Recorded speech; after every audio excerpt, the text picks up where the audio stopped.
Here I have XIAOMI Mi 9 SE, and today I'm going to show you how to add fingerprint on this device. So firstly you have to open settings, then you have to go to the passwords and security, fingerprint, then you have to select your backup lock screen method. It could be pattern, pin or password. Let's select pin.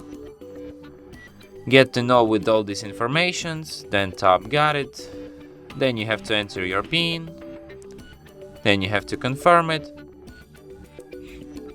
Then you have to find a fingerprint sensor, which is located here on the screen, and tap it with your finger several times until it remembers your fingerprint.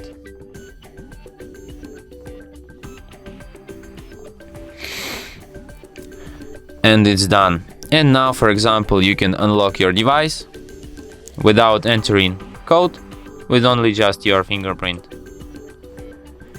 And that's it. Thanks for watching. If you find this tutorial useful, don't forget to hit that like button and subscribe to our channel.